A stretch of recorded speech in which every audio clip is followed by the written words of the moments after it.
Alright, I think we should be back on live now. Alright, cool. So, what we're talking about. So, we're talking about the secrets of Dumbledore performing poorly at the box office. So, also apologize for that little interruption. We had a camera. The camera died. Camera died. I'm gonna make sure to charge that next time. Alright. But what were you saying? So, you were talking about you're basically talking about the Fantastic Beasts series and how recently people have been less what? Inclined, I guess it's saying that think about it, Harry Potter, a lot of people know it from the books. People are like, oh my god, in comparison to the books, or like, they grew up on it. Fantastic Beasts came out of not nowhere, but kind of just trickled in. It wasn't like, I mean, I wouldn't say it trickled in. It's still part of the Wizarding World. I think what's the problem is that they've been trying to profit out of the Wizarding World, right? I mean, they really have a universal part for it. Mm-hmm. I think the problem is that they just, I guess it just hasn't really gotten to the expectations of the Harry Potter fans. Like, and not just that, but I think the biggest part we have to consider is the controversy. I feel like this whole series is just cursed. Like, think about it. The J.K. Rowling thing with her Twitter comments, and then Johnny Depp, and then recently with Ezra Miller with his thing in Hawaii. Like, a lot of things have been happening. Lots of things have been happening.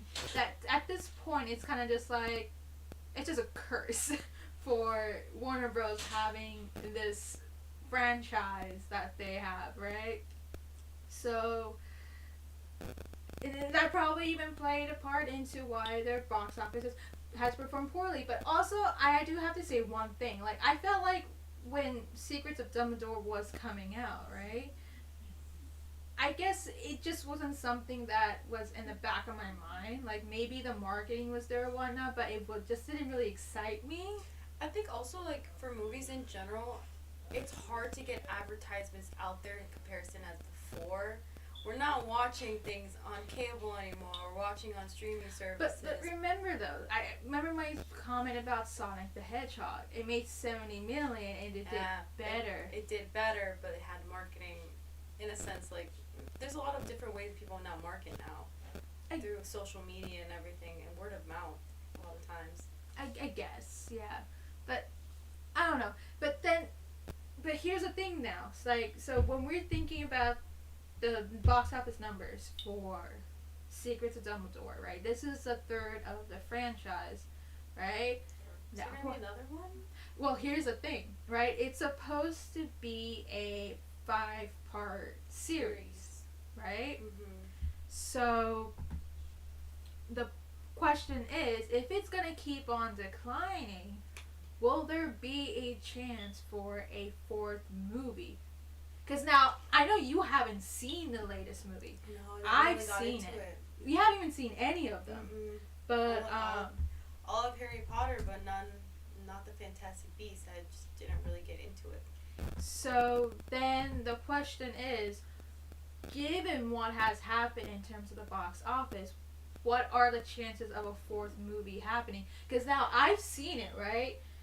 They've opened the possibilities of a 4th movie. Now, here's the thing. I've seen it, right? Mm-hmm. I think of the 3 that have come out, I think this was the best one.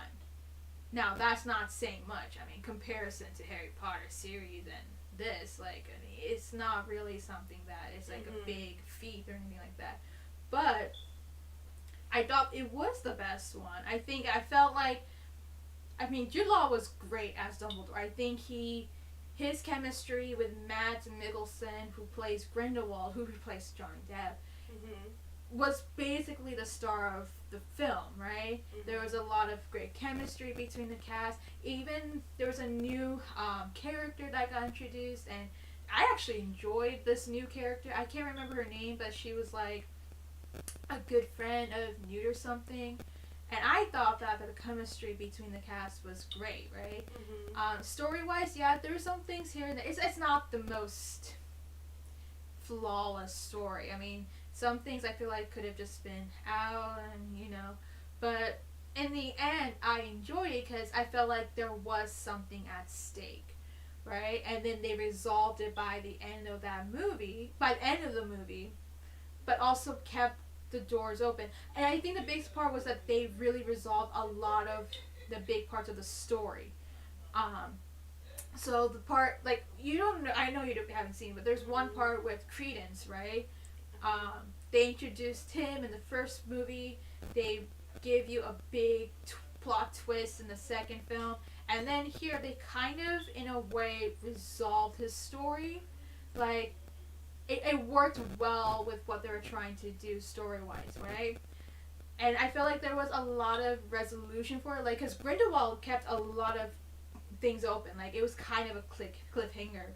And then this film, in a sense, really resolved all of that, but also still opened up the fact that, hey, Grindelwald is still out there, you know, like this could still continue on. So I personally felt like that worked for what it needed to do. Oh boy, did my camera just go off? Charge the battery pack? Again? Yeah. For this one, yeah. I think I haven't. 1 second, I won't. But you keep on talking. But just give your opinion about the. What do you think? Like, will there be a fourth movie based upon the poor box office? Maybe it's. Well, like you said, you thought this was the best one out of 3. Maybe. If anything, if they do decide to just wrap it up, they'll probably make it just one more movie.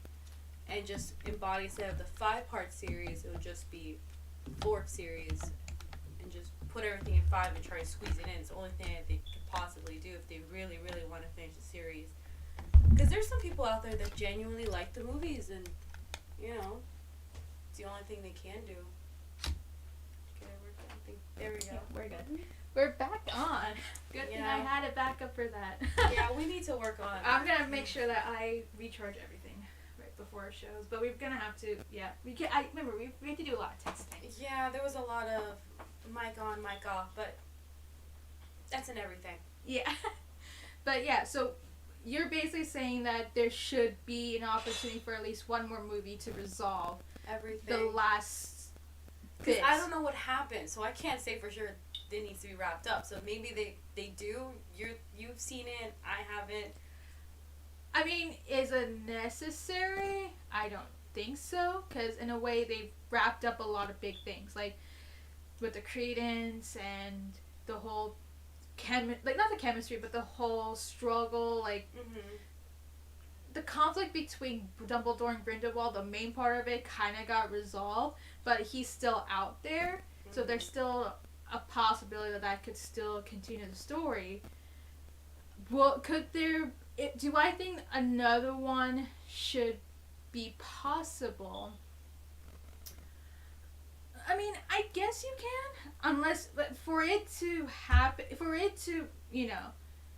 me to say that a fourth movie should happen, it would require that there's at least a good script, a good story, right? You can't just go like Grindelwald style and be like, oh, we have this, oh, we have that, and we're just gonna give you like a boring story or whatnot, right? We have to have a good movie on our hands for that. Yeah. But also, like, remember, there's a whole bunch of issues right now with the Secrets of, like, even just with the Secrets of Dumbledore, there was a lot of issues that happened. So then it's kind of like, well, is it worth the investment for Warner Bros? But yeah. So we just have to wait and see on that. Yeah, exactly. So that'll be it for that topic. So if you have any comments about that, let us know. Do you think they're going to continue the series? Will there be a fourth film? We don't know. We'll just have to see, right? And this is just the box office performance. What if they do overall better later on? But we don't know. We're just going to have to see. So let's quickly go into our next topic, which is that the Thor Love and Thunder trailer came out. And here's the thing. You want to go into it? Well, truth be told, I don't really watch the trailers at all for Marvel. If it's a movie that I want to see, clean slate, as you mentioned before to me, I wanted just to watch it and just say, wow, I have not seen this at all. And I don't know, that's just how I am. Some people love watching the trailer to see, hype up themselves for the movie, but I want to see everything clear. Like, I don't know. It's just, She's someone who loves watching the Marvel movies with a clean slate. Like, she does not want to know anything. no spoilers, no nothing. I feel like, for me, personally, since I didn't really watch many movies growing up, I feel like this is something I personally do for myself. Yeah. It's hard. So difficult, especially Very when you're watching movies and you see the trailers coming on. Either have to step out or have to do something. Oh no, you don't just step out. Literally, I'm just screaming, "Hey, Marvel movie, cover your eyes, cover your ears." It's so bad. It's so difficult. But it's on social media. It's just difficult to escape it. Especially in the big ones, right? Like right before No Way Home, like the amount of spoilers out there. I mean, remember there was all those photos out there. Even I was like, "Oh my People god!" spoiling things that I've heard this. I'm like, I don't want to hear nothing. But it's fun though, because when you watch a movie right on the spot, right, without knowing anything from the trailers, you're just amazed by what is presented to you. Like Rather than surprising. thinking, that's from the trailer. Oh my god, this is that one scene. I know nothing. It's just enjoying the movie overall. You're just enjoying the moment. That's just what it is, right? So, but I know you haven't seen it, but you know what the general story is, right? Yes. Like, there's going to be a mighty Thor, played by Jane Foster, which means that Natalie Portman's gonna return, Taika Waititi's returning. But of course, like, right before the trailer, there was a whole lot of concern for the fact that the trailer hadn't been out yet, because Oh yeah, I remember that. everyone was just wondering, like, when is the trailer gonna come It's coming out real soon, so. And it's funny because it got to a point where people were just like posting memes like, when is it going to come out? Will it ever come out? But I think the biggest concern is that we were, I think, about less than 100 days or something until its July 8th release. Doctor Strange is about to come out in 2 weeks. Still have not seen that trailer either. Still have not seen a trailer, but there was still no footage, like no first preview. I remember, I think a year ago when there was like a photo for them that they're filming it, but other than that, I've heard it's been radio silence on that. It was radio silent and nothing up until Monday, where it just unexpectedly just dropped on Twitter. I literally just wake up and like, oh, the Thor and Love and Thunder trailer just came out. Time to watch it. I mean, I know you haven't seen it. I loved it. Okay. There's one part that there's only one scene that I'm pretty sure a lot of people cannot stop talking about. It's you know the Guardians are in this film, right? Yes. Alright, there's one part in the film where it's like Thor and Peter Quill are like interacting. Okay. And y'all probably know what she's talking about. I don't. And it's just like a thing that goes. There's like a back and forth kind of thing. What? Kind of back and forth with them, or it's not a back and forth, but it's more so like Peter is trying to comfort him. Because now remember, Thor is, even though he's like, I mean, we've seen him since Ragnarok, that he's been a bit more comedic, right? But having said that, he has probably one of the saddest stories because he's lost basically everyone. I mean, and they do give that essence in this trailer that he is basically on his own. He's lost his father, he's lost his mother. He thinks that his brother's gone. I mean, we've seen the Loki series, but he doesn't know that. Or we don't know how the Loki series will connect with the Thor. We don't know yet, but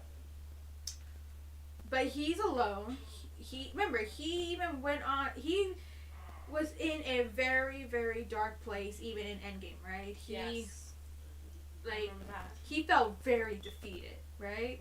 I mean, he did eventually redeem himself. I mean, eventually Thanos was defeated, everybody had come back, but it was just a difficult time overall for him. He even gave up his own title as king and gave it to Valkyrie, right? Now he's pretty much starting everything anew. Yeah, and this is a big part of the trailer, right? So I know you haven't seen it, but a big part is like he's going through a whole journey of self-discovery, right? And that's a big, big part of the trailer. But even then, and there's a part of him where he does kind of become Thor, but he's not exactly Thor. Because, again, he's going through a whole a journey through self-discovery, right? He's trying to find his purpose. Because now, remember, I guess, he's the only Avenger left from the original cast. Because Cap basically retired. Tony died. Natasha died. Hulk is there, but... Is he and Hawkeye's like, I just want to go and have Christmas with my family that perished for 5 years. So, from the original cast? Yeah, and that's the 6 original cast, right? But in that same cast, he's like one of the top 3 most important characters and one of the more powerful ones. So, and in this trailer, they show that, like, now that his time as an Avenger has, kind of come to a close, right? Now it's like he's trying to find a new purpose because he's kind of a god. Remember, he's a demigod. This is coming from Norse mythology, right? So he's a god in a sense. Mm-hmm. He's sort of immortal, although we've seen that if Odin, a god, can die, then he could probably die too. But we can see from that trailer that he's just in a whole different mindset, right? But even with that being said, right, one of the things is that he does somehow come back, right? And he is somehow involved with the Guardians. There's going to be... And the villain is God the Gore Butcher, right? Who will be played by Christian Bale. I know... Okay, so you don't know... Okay. I didn't know. Well, you don't even know who it is, no, right? I take... Only... If you're trying to do technical details, I would have no idea. And here's the thing, they don't even show him in the trailer. Mm-hmm. And first off, this is not even a trailer, it's a teaser trailer. So this just teases you what this movie's going to be about. But at least it's first footage, right? Mm-hmm. But they don't give you any footage of the first look of God the Gore Butcher. That's one of the things that this trailer does not, show. And that's kind of this is why I'm kind of just like, oh man, I want to see how he looks. In fact, they didn't even show it him. But they did reveal Valkyrie, the Guardians, the funniest scene between Star-Lord and Thor. There's kind of something they kind of imply, although I won't go into details of it. And then of course they give the first footage of Mighty Thor, and Natalie Portman looks incredible. Like, I know you have. I know. I would wish I could see that, but even though it's just a teaser. Even though it's just a teaser, I'm not going to do that to myself. Because then I'm going to want to watch the next trailer. I want to know more details. And I'm like, that defeats the purpose here. But she looks incredible. And I'm so excited to see her as the Mighty Thor. And just to see what happens, right? This trailer doesn't really give you too much. Yeah, it just shows, hey, these are our characters. They're going to be in this movie. Except for we didn't really get the villain. But it's okay. But yeah, the nice thing though is we finally got a trailer. That's the big part, right? We got a trailer. A movie, because now there was concerns again that, why isn't the trailer out? Is the movie going to get delayed? Is there any issues going on? There's been so many movies being delayed. We're kind of scared on that. We've seen that with the Spider-Man Across the Spider-Verse. That just got delayed recently. Hopefully it's for good reason. And yeah. You can only hope for the best that they can do. But at least... For what we know, Love and Thunder is going to come out July 8th. That's a good news. And now we just have to see what happens between now and then. Because right now, Marvel is at... they're really dominating everything again. They are. They have Moon Knight that's right now playing. I think the 5th episode's going to come out this week. And you need to catch up, by the way. I do need to catch up. Homework, get it done. We need to discuss... By the time... We have our next episode. We're gonna discuss it, and you have to have. I have to watch it. You have to have at least watch it. You know how much I slack on that. But watch it. It's so good. I have to watch. Somehow this week I have to start watching it. The 4th episode though. Oh my god. How many episodes are we into it now?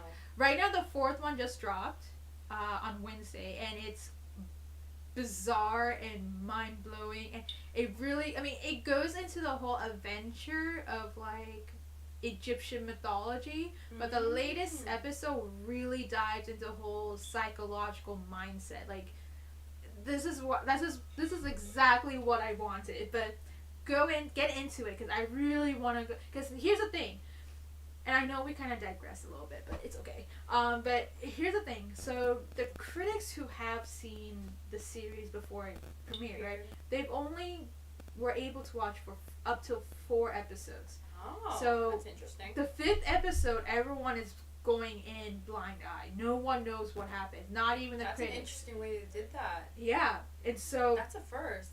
Well, kind of. Maybe not the first. I mean, with the series, I think they've done it something similar to movies, but with series, having them not see one episode goes to show like maybe this is something like they've seen it. They've seen the first 4 episodes, but not the last. Not the last 2. So we don't know what's going. Like it makes you wonder, what are they hiding? What is going on? It sounds interesting. It sounds really. So get into it because we're gonna talk about it this upcoming week. But yeah, we digress a little bit into Moon Knight. But Moon Knight is part of the whole Marvel universe. Yeah, and Moon Knight is great, and right now Marvel's dominating that. And then Doctor Strange, despite them ending the Avengers, kind of ending the Avengers series phase, we're going to the next phase. They're still going strong. Very strong. Because they always have something new, right? Somehow they're able to elevate the story, the performance, like they're just not going generic, right? Unlike or reusing Morbius. some plots. Even the reusing some plots and tweaking a little bit. I've known a lot of movies have done that. This is always something new every single time. So sorry about that. Okay. But yeah, no, and not just that, but Doctor Strange and the Multiverse of Madness, that's going to be the next big thing. Ooh, I can't wait for that. Which I cannot wait to talk about next week when we go into predictions. We'll talk more about later on, but I'm so excited. But with that being said, I'm excited about Thor Love and Thunder 2. It's just the 80s vibe and just the fun energy you get out of that. I'm so excited. Can't wait to see it in theaters. So, yeah, we talked about the Thor Love and Thunder trailer. It's finally dropped, but what do you think? Did you love it? Were there things that you would have loved to see? What do you hope will happen next? And, yeah, that's all we can talk about that. That's all we can talk about because she hasn't seen the trailer. So let's go into our next big and our final topic, which is the biggest thing that's happened this week that no one can stop talking about. I'm pretty sure everyone's heard some shape or form. And that is that Netflix is crashing. They lost 200,000 subscribers in quarter 1 of the whole Wall Street thing that I will never understand. But it's the first time in 10 years that they actually saw a net loss in their subscription, right? And not just that, but after that announcement, I believe it was on Tuesday, right? After that announcement, 24 hours later, they lost $54 million in profit. And now, how is Netflix responding to this?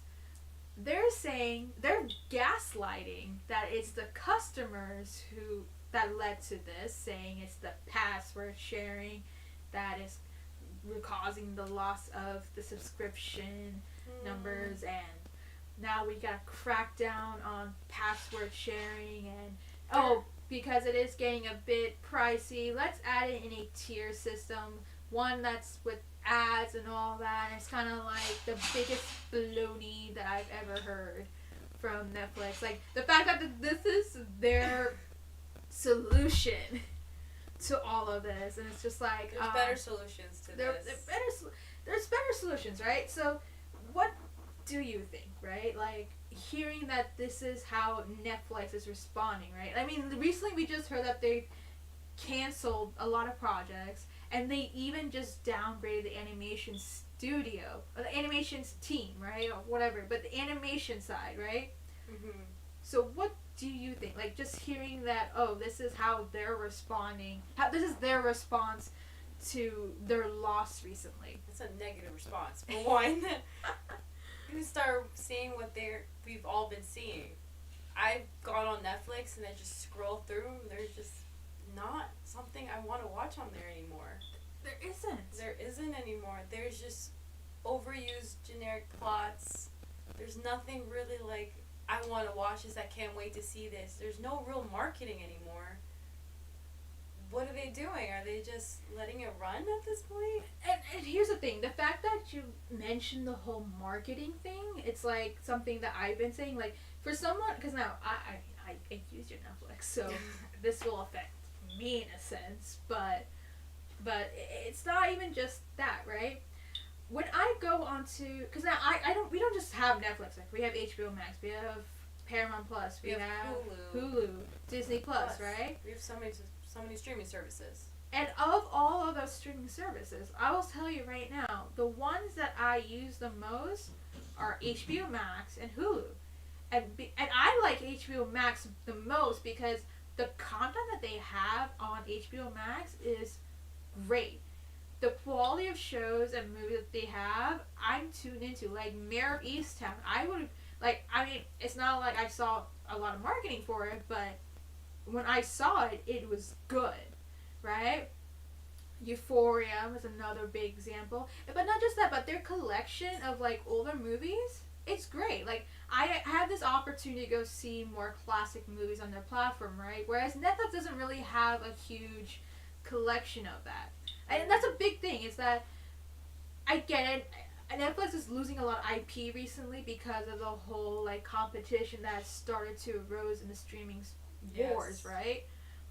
But there's gotta be something, right? At least HBO Max has a lot more content that's like, okay, it's worth my money to get HBO Max and watch the shows because they have like, I think one of the things I love about HBO in just general is that they always bring in premium quality content, right? Yes. And that's why I love HBO Max. And even in the sense with Disney Plus, like, yeah, Disney Plus is a bit more kid friendly, but they bring in The Mandalorian, they bring in the Moon Knight, right? All those Disney Plus, like all the Marvel shows, right?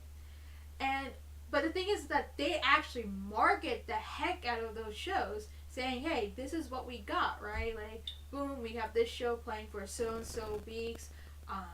Boom, we have this movie being dropped for, That's right? True.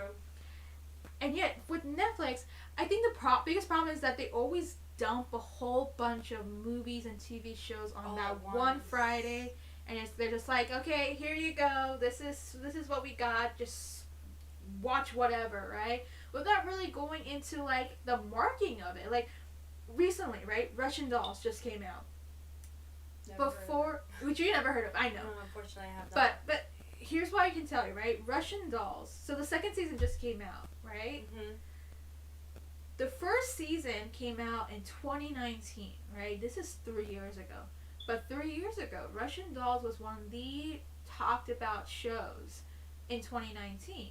People were loving it. People were just could not stop talking about it. And then the second season got, greenlit and all that sort of stuff, right? Great. 3 years later, Russian Dolls is coming? And here's the thing. When I heard that Russian Dolls was coming, you know when they posted their first trailer for Russian Dolls? When? 2 weeks before. At least should be more time for people to see the trailer. That's not a sufficient amount of time. I was literally in shock. I'm like, wait, Russian Dolls is coming out? It's coming out in like 21st. I think it came out on 21st, but it's coming out on the 21st? So soon?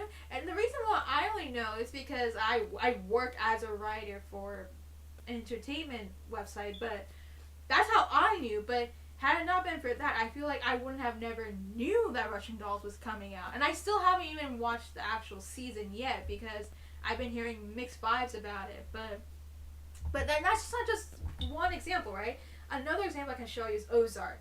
Ozark is supposed to be ending with its 4th season, right? Oh, my sister loves that show.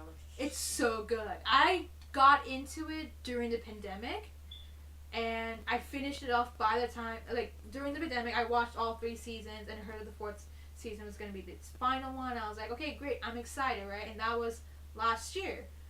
Okay. The marketing for the 4th season has been horrendous. Was there any marketing at all? Well, here's the thing, right?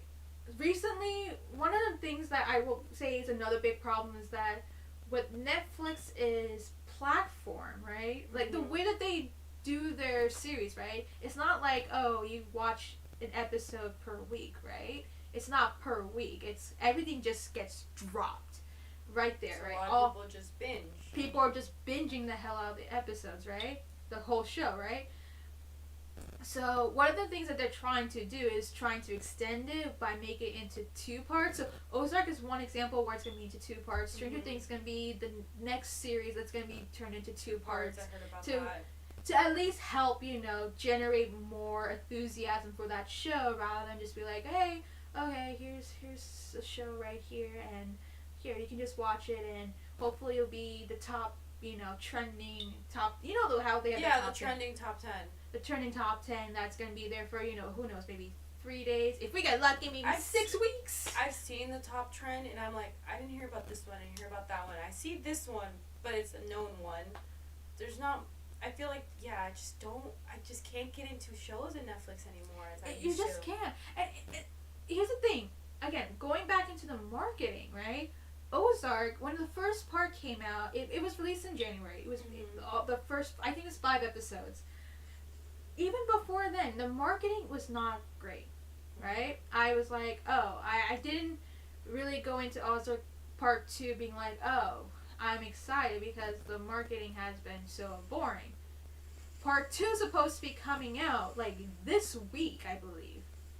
The marketing has been crap for Ozark for the final part of the season, the 4th, because this is supposed to be ending the series, right? Mm-hmm. Yet when the trailer, I think, came out like maybe a month or so ago, like not too long ago for Part 2, and yet Netflix is doing nothing to market Part 2 for Ozark. So it's now just like, okay, where's the excitement for Part 2? Why is Netflix not doing anything to... And that's the problem. And this is where we're saying that this is the problem. Why do you think people are not so excited to get a Netflix account? Why are they, no longer subscribing? Well, it's because the marketing sucks, for one part. You're just dumping all these series in. Some of the shows aren't as exciting, or movies are not as exciting as it should be. And let me give you another example, right? Bridgerton just came out, because I know I keep talking about it. Yeah, I love talking about Bridgerton, although I was not that impressed with season 2. But, I mean, Bridgerton, because here's the thing, I think, because now, Bridgerton was big, right? 2 years ago. It was big. I think it was on Netflix's top trending thing for like weeks, right? It was there for a long time. Okay, season 2 is coming out. People are excited, right? The only reason why I'm excited is because I actually kept myself updated with it, right? But in a general sense, the marketing for Bridgerton was also pretty bad. And even then, like, Bridgerton was not even trending as a top series for not too long. I don't think for more than like a week or so. Which should give you a hint that, okay, there is a problem, that Netflix are just dumping all these series and not really, going into the marketing aspect and just hoping that, okay, just because of the the popularity of the series, that should be enough for a a popular, for like a series that's done so well, that's brought in so much so much viewership numbers for Netflix to be like, oh, that should be enough. Like, we don't need to do anything. You need to keep the same audience. You want to keep adding to your audience, not just keeping the same people. And you know what's so pretentious of Netflix is that any time that they have a original series that does well, right, that performs well, they're like, oh, look, here is our Facebook post. Oh, look, so and so many people watched the series, and this is one of our biggest shows. It's like, okay, great, but like, what's the long run for it? You're just that one time. What about overall? You have to look at the big picture. And that's the problem, right? So, and here's the thing, right? I think it just goes back to not just the problems with how Netflix is managing it, but here's my thought, okay? So so the question is, why is it that it's happening now that Netflix is losing subscriptions. I already gave a couple of reasons, right? They've been supporting more of the quantity instead of quality, right? Mm-hmm. The marketing has been really bad, even for some of the popular shows like Ozark, Bridgerton, all that But stuff. there's only a handful. There's only a handful. What There's else? a lot of competition now. Not you have to start keeping up. And this is what I was about to go into, is that the reason why Netflix has been so, has been doing so well for at least the 10 years, is that they were the only leading streaming service leading the way for those 10 years. They got competition now. And then 2019, the competition started to rise with Disney Plus, HBO Max. The following year we had, I think Peacock was 2020 or 2019. Paramount Plus was rebranding from CBS, all access to Paramount Plus. And then Hulu started to get really big because of their win with Nomadland at the Oscars. And then Apple TV. Apple TV has some really good content. Like, even I'm thinking about getting Apple TV Plus right now. And instead of Netflix realizing that, oh my god, there is some serious competition now, we need to do something about it. Instead of doing anything, they're just kind of like, yeah, we're just going to sit back and let things happen. We're Netflix. We're not going to. Okay, got a little cocky there now. Got so cocky, right? But here's the thing, right? I think that this disaster that's happening, right, should have happened sooner. But it didn't. And you know why? Because the pandemic happened in 2020. We're all indoors. We were all indoors. Nobody can go out. Everyone is at home. Everyone's working at home. There's nothing to do. Of course, Netflix is going to see a rise in subscription around that time because, well, it was prime time. It was prime time. And I feel like that may have just even helped the success of Bridgerton right there, because Bridgerton came out at the end of 2020, right? And it wouldn't be until maybe midsummer of last year that things were starting to really, kind of be a bit more mellow at the pandemic. But now people are going back to work. Prices have gone up for Netflix, which, like, a couple times. I think at least twice. I know, because we've seen the bill. You've seen the bill. I'm just in for the ride. But now it's only finally sinking in, because now the pandemic is finally slowly subsiding, right? People are going back to work. People are going back to work. What was I gonna say? People are going back to work, and there's more competition, a lot more things going on. I mean, and just taking into account all the other management problems with Netflix that's causing all this, right? So now the question is that why didn't Netflix try to? They've had a 2-year start to resolve this issue, yet they never did that. So will they start now? Will they actually see the problem, or start still targeting those password sharing? It's really sucky that this is, because now here's the thing, if it is so, if you were to say that it is definitely the customers, right, then why is it that HBO Max, their competitors, actually saw growth in their subscription numbers, right? They actually had a growth, which means that they have something, which is the quality of the shows and movies that they put in, right? Like, recently, the Batman, okay? Well, Batman was pretty good. Batman was really good. We saw that in March. Came out March 2nd. They finally dropped the movie on their HBO, subscription for streaming, and it's even bigger than it was back when the movie was released in theaters, right? Mm-hmm. Same thing with Encantos. Like, and that's the thing, right? Like, even with the theatrical releases that happen, I've been seeing that a lot of the movies are getting even bigger buzz when they finally do drop in their prospective streaming than when they were in theaters, right? Encanto was a perfect example, right? We saw that in November, but when it finally dropped in January, all of a sudden, this whole hype just came out of nowhere. I hear music on the radio everywhere. People are singing it, and I'm like, wow, this is weird. And it's like, we saw this movie 2 months ago. Why is everyone now talking about it, right? Because it came out. And now we're seeing that with the Batman. So it's not necessarily that, oh, it's the password sharing. If that was the case, then why isn't HBO Max seeing a decline? Why isn't Disney Plus seeing a decline? Well, it's because, well, they have the quality content that they're able to drop, right?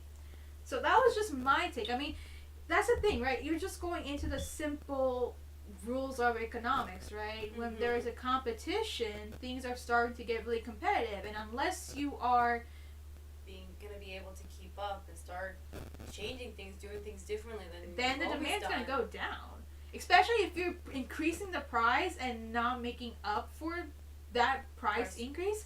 And instead of just, you know, if you're going to make that price increase, right, like, you expect that the quality of content is going to get better, right? But I haven't seen that. It's been steady. It's been steady. If anything, it's been declining.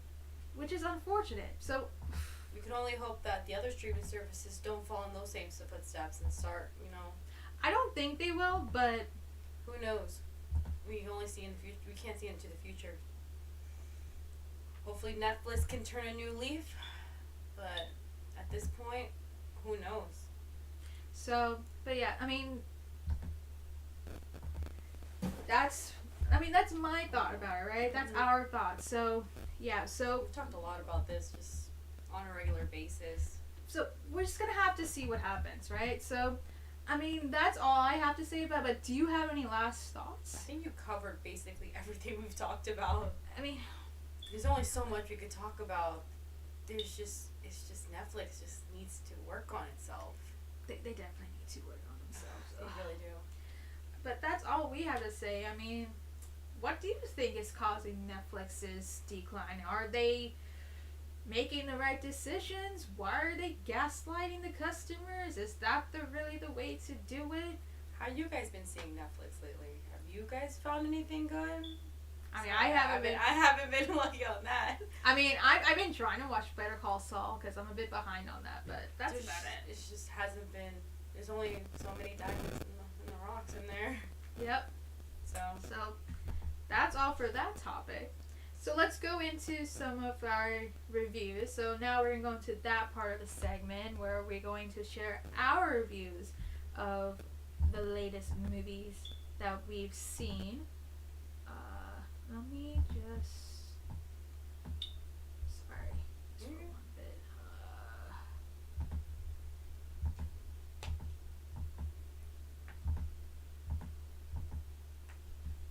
Just 1 second. Yeah. What?